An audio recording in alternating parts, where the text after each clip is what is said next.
News সত্যের পাশে সময়ের সুখবর নিয়ে এলো হামজা ফ্যাশন।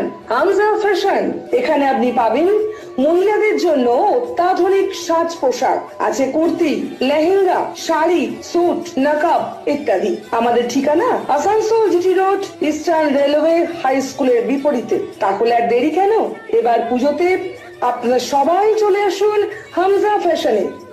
ন্যায্য দামে নিয়ে যান আপনার পছন্দ মতো জিনিস।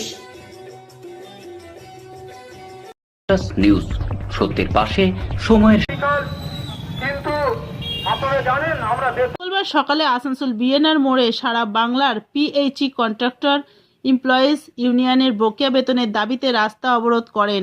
ঠিকাকর্মীদের দাবি, গত সেপ্টেম্বর মাস থেকে তাদের বেতন বকেয়া রয়েছে। ইতিপূর্বে বকেয়া বেতনের দাবিতে বিক্ষোভ দেখান, কিন্তু কর্তৃপক্ষ বিভিন্ন অছিলায় তাদের বেতন বন্ধ করে দিয়েছেন। কর্তৃপক্ষের বক্তব্য, রাজ্য থেকে টাকা না পাঠালে তারা বেতন দিতে পারবেন না। সরকার থেকে আশ্বাস না পেলে রাস্তা অবরোধ চলবে।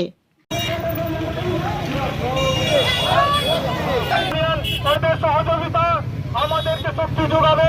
আমাদের কর্তৃপক্ষ আমাদের বেতন দিচ্ছে না দীর্ঘদিন ধরে। আমরা বারবার কর্তৃপক্ষ, তাই আজকে বাধ্য হয়ে আমরা রাস্তা অবরোধ করেছি। বেতন দিচ্ছে না দীর্ঘদিন ধরে। আপনাদের সহযোগিতা, আপনাদের সমর্থন, পিএইচই ঠিকা কর্মচারী ইউনিয়ন মানবিক এই বেতন পেতে পারি। আমরা অবরোধ করেছি। আমাদের আজকে কর্মসূচি হচ্ছে, আমরা পিএইচই ঠিকা কর্মী। আমাদের আজকে দীর্ঘদিন ধরে আমরা কর্ম দিয়ে যাচ্ছি, কিন্তু আমরা প্রতি মাসে বেতন পাচ্ছি না। দীর্ঘদিন বেতন না পাওয়ার জন্য আমাদের পরিবার চালানোর খুব অসুবিধায় পড়েছি। তার জন্য আমরা সব ঠিকা শ্রমিক মিলে প্রোগ্রাম করেছি, যাতে আমরা পথ অবরোধ করব এবং প্রশাসনের মাধ্যমে আমরা রাজ্যে যাতে সর্বত্র ছড়িয়ে পড়ে যে পিএইচই ঠিকা শ্রমিকদেরকে শ্রম নিয়ে তাদের পারিশ্রমিকের পয়সা প্রতি মাসে পেমেন্ট করতে পারে না। এটাই আমাদের মেন উদ্দেশ্য। আমরা এখন যতক্ষণ পারবো আমরা এখানে পথ অবরোধ। কোথায় করবেন পথ অবরোধ? এই জায়গায় বিএনআর মোড়ে। কি আপনাদের মানে কি ইয়ে রয়েছে, দাবিটা কি রয়েছে? মানে দাবিটা হচ্ছে আমাদের প্রতি মাসে যে পরিশ্রমটা দিই, প্রতি মাসে আমাদের যেমন পেমেন্টটা হয়ে যায়, এটাই আমাদের মেন উদ্দেশ্য। আমার নাম হচ্ছে আশিস কুমার মাঝি। আপনি এমপ্লয়ি? আমি এমপ্লয়ি।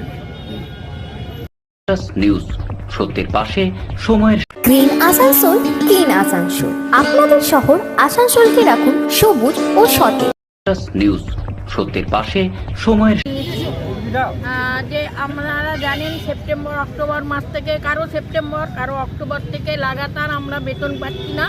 আমরা পিএইচিতে জল সাপ্লাই করি, নানা রকমের পদ আছে, কেউ ভালভ অপারেটর, কেউ পাম্প অপারেটর, কেউ ক্লোরিন অপারেটর, কেউ মালি, কেউ সুইপার, সমস্ত ঠিকা কর্মচারী।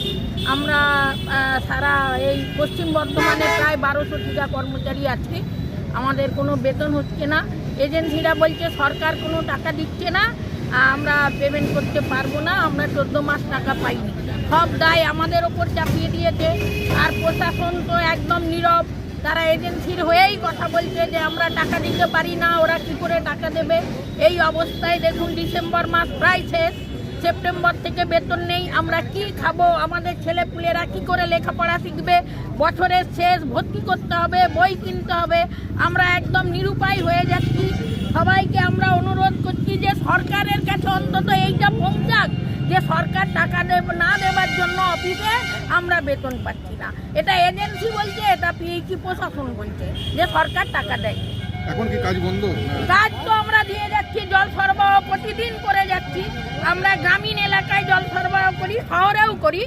আর এখন আপনারা জানেন যে বাড়িতে বাড়িতে জল হয়ে গেছে জেজেএম এর প্রোগ্রামে, আমরা সেটাও করি।